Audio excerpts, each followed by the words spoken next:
Hey, everyone, and welcome to the Playbook. Yours truly, Joe Trahan, with the great Ed Werder, Easy Ed, as I like to call him. And man, that name came to mind, Ed, because of how easy it was for Rico Dowdle to gain 183 yards, a franchise record, 239 yards from scrimmage for the Carolina Panthers. Easy does it for Rico Dowdle after all that smack talk. After letting the Cowboys know that they should buckle up, and all the Cowboys defense did instead was just buckle, and they buckled again. It was ridiculous to watch. And you know, I do feel bad for Cowboys fans, right? Especially when you look at what's happened in this season on the whole. When Micah Parsons gets traded right before the beginning of this football season, Cowboys fans were sold on the fact that, hey, listen, part of the reason we're doing this is we want to be better against the run. Well, they're not. They're not better against anything, and it's hard to watch, and it's hard to, I've racked my brain looking for solutions, and I want to be positive in terms of, all right, here's what you can do. Where do you go next? Ed, it's hard to find any solutions when a defense has been beaten this soundly in so many different ways. Well, and especially when, Rico Dowdle was an entirely average player for 5 years after signing with the Cowboys as an undrafted player. Became last year the first 1,000-yard rusher in Cowboys history among undrafted players. They chose not to sign him. They gave his money and his roster spot to Javonte Williams, who was off to an incredible start yesterday. But are they this bad on defense, or did they misjudge Rico Dowdle's capabilities to this degree? Because if that's Rico Dowdle that we've seen the last 2 weeks, he should be on your team, right? Yeah. After 5 years of having him on your roster, if that's him, you should have seen this coming. You should have had him on your football team. I mean, he looked like Emmitt Smith yesterday. But, Well, but I tend to think it's the two defenses that he's played I totally that agree. have played a really significant role in the success. But to have him come out and publicly challenge them for a whole week, he did this. It wasn't just one little slip of the tongue. He did it for a whole week. And for them not to respond to the challenge, to get blown off the ball on almost every time he touched it, for him to wind up with the most carries in NFL history by a player in his first appearance against his former team, any player at any position. No wide receivers ever done this, no quarterback, no running back. They were disgraced yesterday with the way they played. And I thought it was going to be interesting to see what the fallout is going to be. I mean, for the second time this season, we've heard Brian Schottenheimer talk about making scheme changes, personnel changes. But he was adamant for the second straight day that he's not going to change defensive coordinators. I don't know if that's up to him or not, but he's protected Matt Eberflus 2 days in a row after this terrible defensive start to the season. Yeah, and he kind of made that impassioned plea saying, hey, listen, I've been in that position as a coordinator when things aren't working and things are tough and you're trying to figure things out and rack your brain to get to, what will work, and nothing seemingly does. And he said he's going to stick with him. And I guess we'll take him at his word, because again, when I do think along those lines, I think about, the rest of the coaching staff that's under him, Ed, not particularly experienced. I mean, is there someone else in the building that could even ascend that you would have some faith in, to try and turn things around? I think, and again, I was joking with Glenn Stretch Smith with Coach last night when we were waiting to go on Sports Special. All right, when's the defensive analyst? When's the consultant, the defensive consultant coming in, and who's that going to be? Well, it's not going to be Rex Ryan, I don't think. I think you're right. He'd probably take the job, but he'd want to be the head coach. And he and Schottenheimer obviously worked together before in New York when Rex was the head coach and Schotty was the offensive coordinator. And those teams won with defense.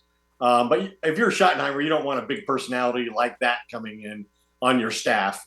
I think that part of this with I'm really confused by the whole thing. I don't know how this is such a problem all these weeks later. They had an entire offseason. They had training camp. They had preseason games, had 6 regular season games with essentially all of their players except DeMarvion and Overshown, right?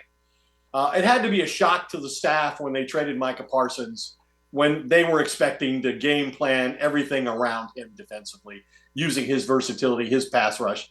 But how do the Cowboys hire back a guy in Matt Eberflus who was here for 7 years on Rod Marinelli's staff and not be able to project the players they have and the players they can acquire into that system when they've known it so well. Rod Marinelli ran it for 7 years. It's essentially the same thing. I just don't understand how there can be this enormous disconnect between this group of players and this coaching staff. And yet it sounds from listening to Stephen Jones and Brian Schottenheimer like they're going to try to appease some of these players who want to play a different style.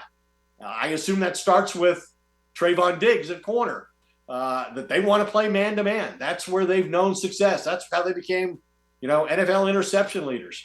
But if that's not the scheme, I don't know how they reconcile all this. Well, if that's not the scheme, because it's not, like you said, I mean, we saw the scheme with Coach Marinelli, and he made it work. Tough at times back then too. But here's the thing, Ed, and I think it goes back to this. It takes discipline. It takes mental and physical discipline. And the Cowboys defense showed next to none in that ball game. It's been like that Mentally, all year, right? I mean, they don't rush the passer. They that's don't it. tackle in the running game. They don't cover downfield. They don't communicate. I mean, Schottenheimer told us 3 weeks ago that this was an easy fix and a 1 week solution. This isn't going to be a multi-week problem. And here we are, still achingly unresolved. No, and I just think that's the hard part for me, getting over the fact that um, when you get challenged like that, the way they did, and I know the NFL doesn't, it's not a bulletin board league, but still, you thought that you were good enough that you didn't have to be or give 100% mentally and physically to play just because you had 5 sacks against a Jets team that had minus 10 yards passing yesterday. You're that mentally weak, and that's the problem I have, because I think when it comes to being disciplined enough to play this scheme, that's part of it. You have to be mentally disciplined, and that's part of the reason that this team has struggled so much. Players don't want to do it. They don't have the wherewithal. They're not putting in the work, and it just comes out in the wash. And listen, even with that being said about their mentality, the physicality was just shocking. I mean, Marshawn Nealon getting boat raced 10 yards behind the line of scrimmage by a tight end, by a tight end, How many times right? was Kenny Clark on the ground? Well, I on the same play I'm speaking of, it was a double team, mind you, but Kenny Clark was on the opposite side of the play, about 5 yards off the ball, and they just continued to get blown off the ball, and they refused to meet, the physical force of the Carolina Panthers. The Carolina Panthers are not a good football team. No, no, in no way, shape, or form. And they didn't have any like-minded response to the force that they were hit with. Right. Because again, it was as simple as Rico Dowdle's teammates saying, "Hey, man, we got your back. Right. Let's go. We're knocking Let's these go." guys off the ball. We're going to create some holes for you. That's it. You're going to have a day, dude. You're going to have Yes. a day. And the Cowboys refused to respond in kind when And they were faced with a tough challenge. one of the interesting things after the game was Schottenheimer. I thought it was the most revealing thing was he was asked after the game if the Cowboys have the right personnel for the Matt Eberflus defense, and he said unquestionably. And then he was asked, well, is a commitment among the players an issue? And he said, well, that might be the bigger problem. So I think there's a virtual insurrection out there on the defensive side of the ball. It sounds like the players against the coaching staff. And that's the problem. As soon as I heard Trayvon Diggs say, "Well, we don't have an identity," that's when I immediately knew. I said, "All right, here we go. Right? We're going to go down this road that never is productive. Right? Where we're going to start pointing fingers, and we're going to have innuendo, and we're going to try and thinly veil what we say with our comments through the media. And man, it just doesn't work because it's all negativity. And because the way that roster is constructed, man, any negativity, anything pulling the wrong way with that defense, that's why you got what you got. That's why you are the worst defense, in the NFL. And that's what I would say to Trayvon Diggs. Hey, Trayvon, you do have an identity. You're the worst defense in the NFL. That's your identity. How do you have two $90 million corners who are playing 10 yards off Oh, on 4th and 4? oh, oh. I mean, that was so Hunter Renfrow, who was out of the league last year, Yeah. gets the 8 to 10 yard cushion. What is Hunter Renfrow going to run by Deron Bland? Deron, what are you doing? And then again, there was Kenneth Murray was trying to buzz underneath that. I get all that, but what are you doing? Just get up and play the guy. Just get up and play ball. Right, and unbeknownst to you, that was the ball game because you guys are so bad, you have no ability to stop Rico Dowdle. He ripped off a 9-yard run after that, just like he had been doing the entire game. He had 15 runs of 7 yards or more, which is a college stat. That's what happens, when LSU, plays directional Louisiana U, right? That's when you get those kind of running back stats. Not Yeah. when two NFL teams play each other. It's inexcusable, it's unthinkable, and um, while I don't think that the Cowboys can fire Matt Eberflus, I just don't think they can. Man, I don't know how you're going to get substantial change. It might be you might get a good game, here every week, but I mean, just trying to make this defense stand up enough for the team to be functional and successful, man, I don't know. Hey, one, you know me, Ed. I'm always looking for the silver lining. Cowboy fans, silver lining. NFL's a week to week league. You just never know week to week. And you better hope you don't know anything with the first 6 weeks of this season because everything we have seen has led you to believe that this defense will not be able to turn things around. But except with the exception of the 3 years under Dan Quinn, this is what they've been Yeah. under three different coordinators in the last 6 years. I mean, Matt Eberflus is the third defensive coordinator and the first one without Micah Parsons.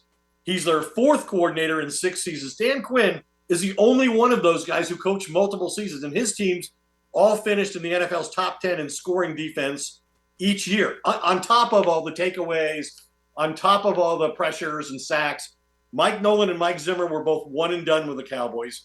And Eberflus could suffer the same fate, but all three of those coordinators, their defenses have ranked 28th or worse in scoring, in points allowed.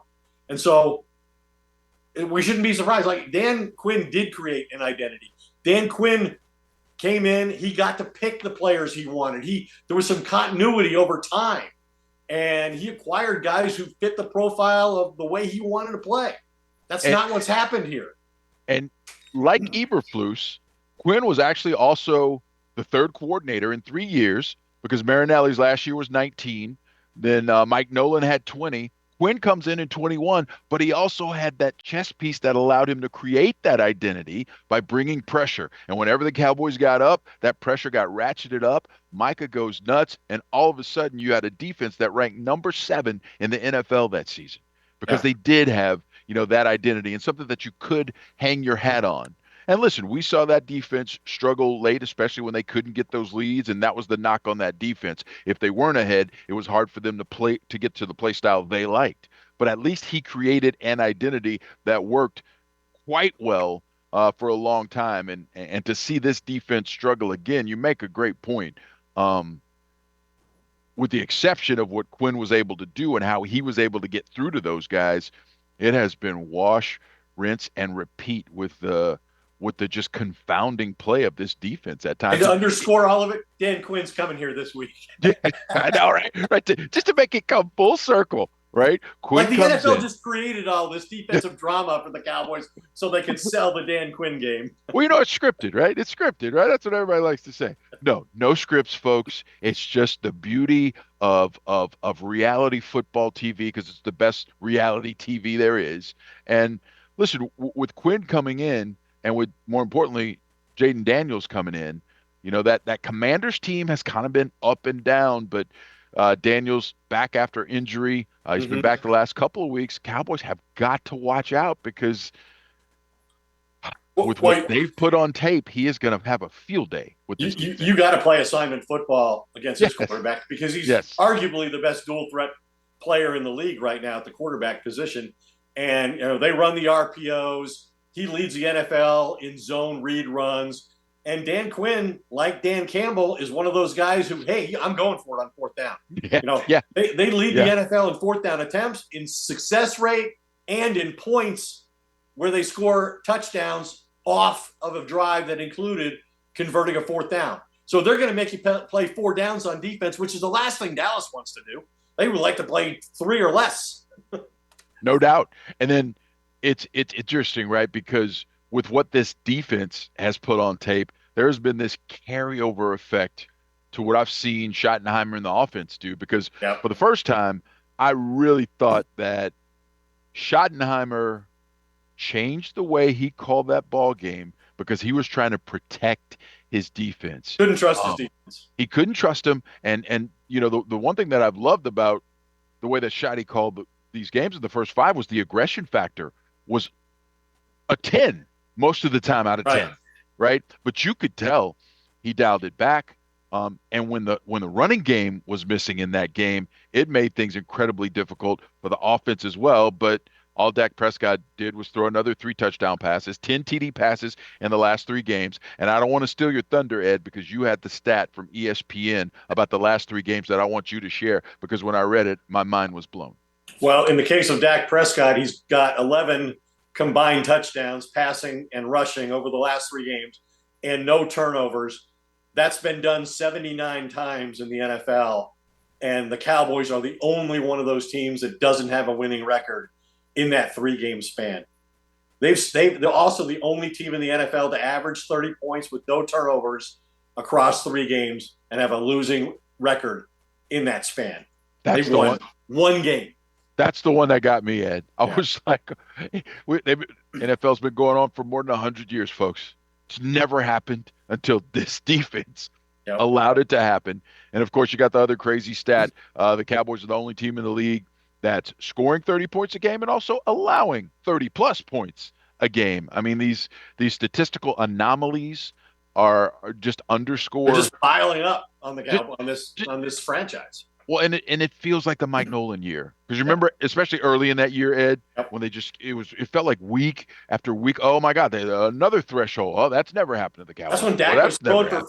450 yards three Yes. games in a row, and like week 3, McCarthy in his press conference with reporters is talking about we're simplifying the playbook. That's when you knew it was bad. And I kind of get that same sense of what they're talking about right now.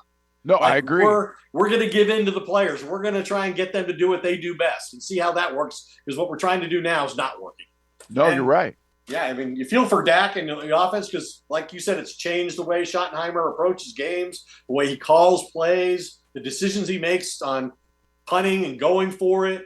And, like, there is just no margin for error. If you don't score every single time you have the football, you're probably going to lose.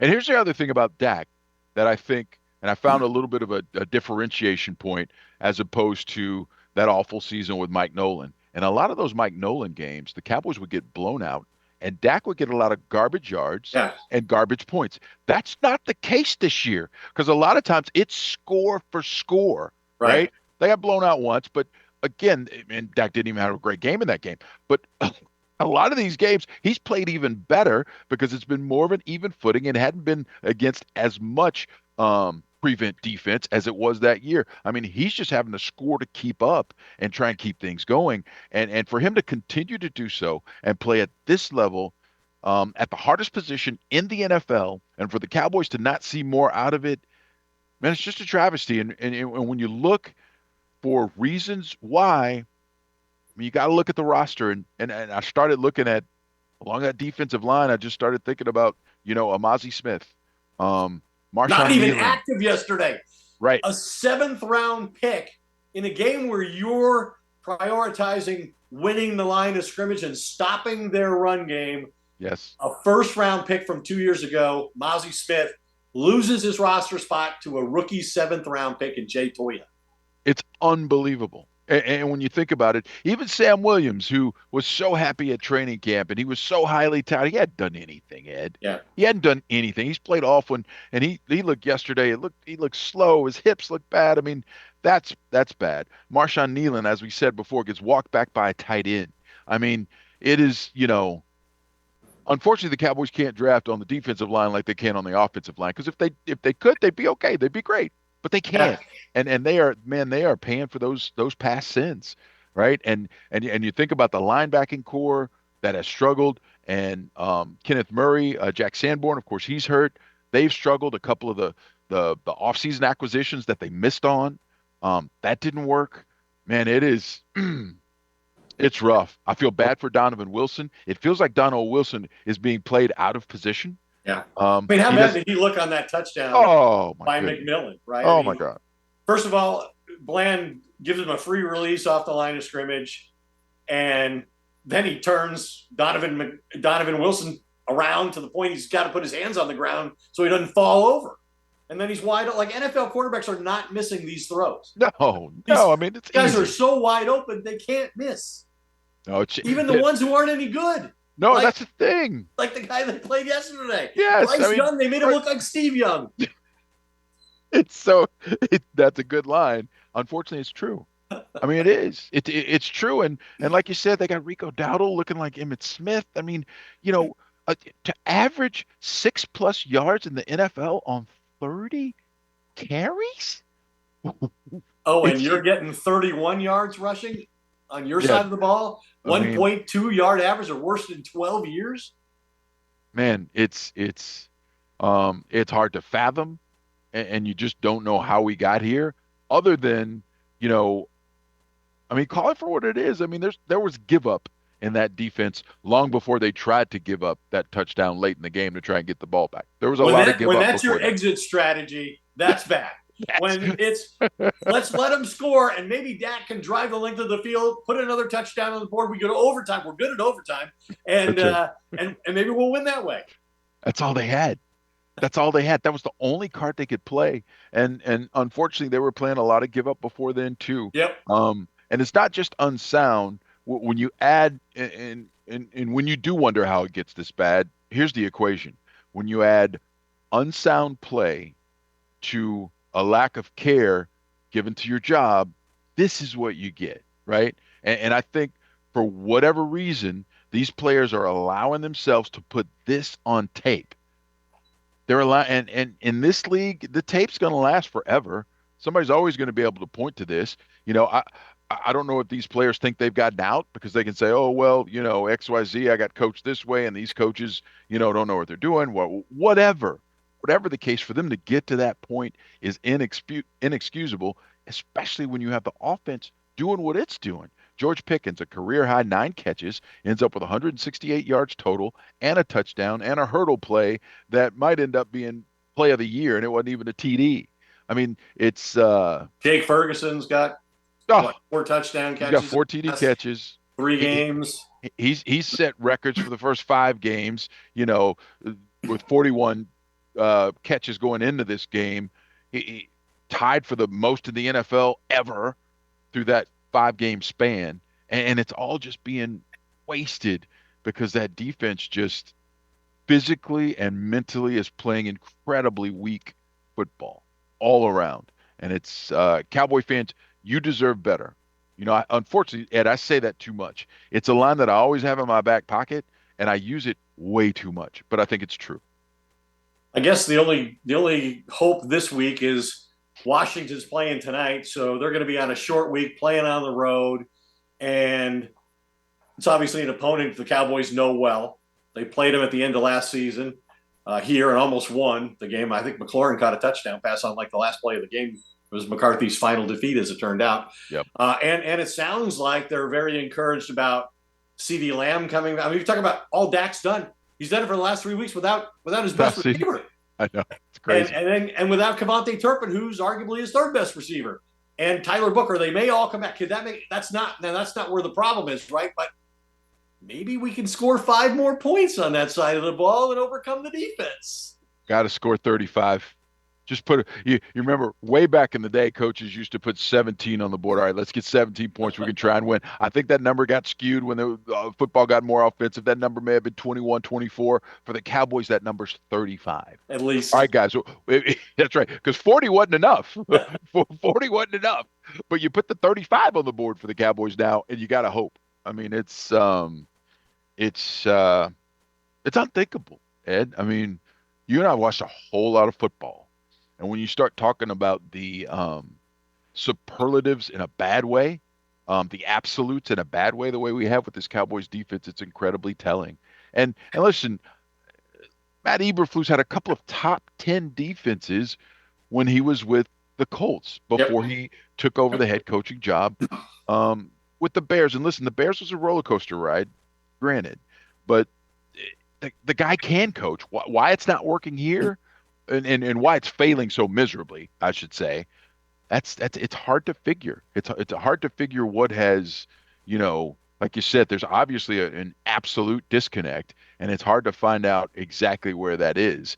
But I would hope that against a division opponent, against a team that they know well, and after we, dog cuss them all week, you would hope that there would be a response. But with the way this team doesn't care about the way they play, I don't know if they will or not, Ed. I would expect Dak Prescott to go in that defensive meeting room and tell him what he wants out of them, and that they got to get it straight. And now's the time. It's almost too late now. You got to do it now. Like, we already blew 2 games because of this. This can't continue to exist. Not going to stand for it. If the coaches aren't saying that, or they don't believe the coaches will back it up, maybe they'll respect it coming from Dak Prescott. And maybe he's already tried that. I don't know. That's a good question. I do know that I asked him, I think you were there, Yeah. A week ago Thursday, about how Yeah. far his leadership extends. Does it extend to the defensive side of the ball? And he said he does engage with those guys, right? So I just think, like, you got to send a firm message if you're the quarterback of the Cowboys that it's all on your side of the ball right now. And these guys aren't doing everything necessary to succeed in their jobs and doing what they're asked to do. I don't know if that won't ever come out publicly to He us. won't say it to us. Yeah, he won't. But you make a good point. I mean, I do think he's got the gravitas, and he's certainly got more than enough skins on the wall to make the statement and say, "Hey, guys, come on," And I don't know if it's, when you look for answers, I don't know if it's a matter of just everybody checking your ego at the door, and that's coaches and players included. Let's just all just check our egos at the door and see if we can, be vulnerable and come up with some kind of solution-based attack, right? Because you're right, Ed. I mean, they're just about out of time. They've got, these 4 games coming up, and after that, the schedule gets incredibly hard, right? Right now, you think you got Commanders, then you Denver, got Broncos, and then you Arizona, got Raiders. Cardinals and Raiders, right? Yeah. So those are 4 games, and if you don't win 3 of those, it feels like it might be church because of just how hard it's going to be when you start thinking about Eagles, Chiefs, Lions, Vikings, Commanders again. I mean, it is going to be a gauntlet Eagles again. You at said the Eagles, right? Eagles again. Yes, it's going to be a gauntlet at the end of this season if they don't get it And done the now. Giants might You're be right. pretty good at the end of the year. I know the Giants who beat the Eagles, right? So I mean, it has gotten the old Yogi Berra term. It's gotten late early Early. for this Time Cowboys is team. now. Time That's is right. now. You're going to do That's right. something. They already blew an opportunity because we felt like you had to be 4-2 at this point, right? You had to beat Chicago. You had to beat Carolina. Instead, you barely beat the Giants at home. You needed overtime to do that. And you beat the Jets. And we found out yesterday that all of the improvement you claimed on defense was really the result of the schedule and putting you against one of the weakest teams in recent NFL history. And they almost wiggled out of it, Ed, because that's the crazy part about, you know, the inexplicable nature of that, and I'll use a Randy Galloway term, that dog-butted effort. It's inexplicable because you had wriggled your way out of it. They should have been 3-2-1, close to that 4-2 mark that we all said that they needed to have, right? And then if you stack up another 3 wins, all right, at that point you go down the rest of the season and you say, you know what, we got to play our best football. It's past Thanksgiving. That's when you got to be ramped up and ready to go. We'll see how the cards all play out. We'll see how it fleshes out. And I think most Cowboy fans probably would have been fine with that. Yeah. But just playing Now with you the want. mood. I think now You you know, wonder, was last night their best last chance to get over 500 at any point this season? it you might be right. I mean, I don't see them beating Sean Payton's crew this year. Sean has got that team playing really well. He loves Bo Nix, so beating them is going to be tough. The other 3 games, Commanders have been playing well. We'll see what they do tonight on Monday Night Football. They're leading the Bears 3-0 right now with 8:17 left in the first quarter as we speak. Um, we'll see how they do. Cardinals and Raiders, you have a chance to beat, but after that, man, finding wins is going to be very difficult. Yeah. Very difficult. So, Well, they're almost out of time. We're fully out of time. fastest 30 minutes in sports. Always great, brother. I appreciate spending time with you. It's the Playbook right here on WFAA Plus. We'll see you next Monday at 7 p.m.